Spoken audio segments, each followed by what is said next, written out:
So we're out here at the Free Flight Nats 2019 at the International Air Modeling Center in Muncie, Indiana. And I've got with me four-time national champion Bob Sifleet.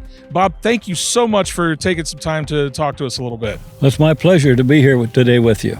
So we're going to talk a little bit about free flight today, and I want to talk to you about first is thermals and how you guys are able to come out here. I see a lot of what some people may call gadgets, some may call tools to help you guys find wind speeds and find different thermals and how you can really maneuver your aircraft in the air. Why don't you tell me a little bit how those work?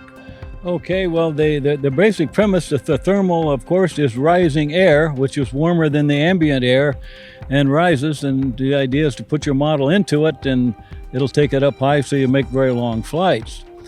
But to find a thermal, the basic thing is you need a thermometer of some sort that gives you a readout that you can see what the air temperature is doing, whether it's going up and down.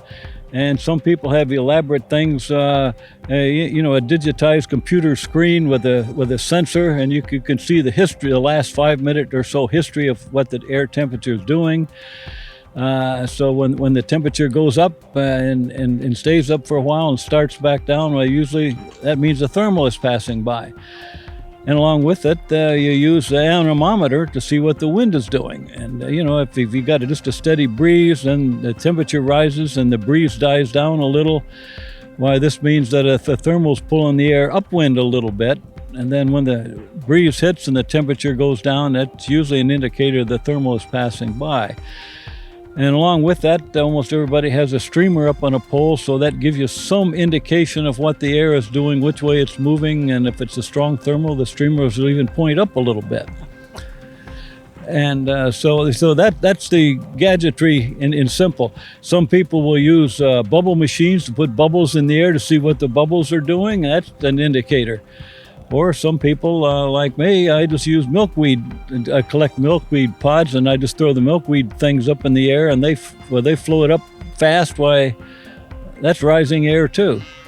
So essentially, you're looking for that rising air to tell you when's going to be a good time to launch your aircraft. That's correct, yeah. Now, thermaling it's not an art. You just have to practice, right? And the practice, you get out, you fly a lot, and you can actually see the airplane. Mark II eyeballs, and you'll see the tail come up, and it's going to speed up. You'll see it go through and speed up. And then you know it's there. If the tail end of the glider's down, it's in sync, and you can actually see it fall. What that means, run, run, run. All right. The gliders have a speed mode where all the surfaces come up, and it actually makes it go faster. And then when you get into the thermal again, by Mark II eyeballs, it's called cambering up. You lower all the surfaces. All right, and actually slows the airplane down, and up you go. The object of the game is to keep it within your eyesight. Good luck. Well, that's it for another edition of Nats Demystified. Thank you guys for tuning in. Be sure to like, comment, and subscribe down below, and be sure to watch our next episode coming out in just a few days. We're going to have a lot of fun out here at the Nats this year, and we'll see you next time.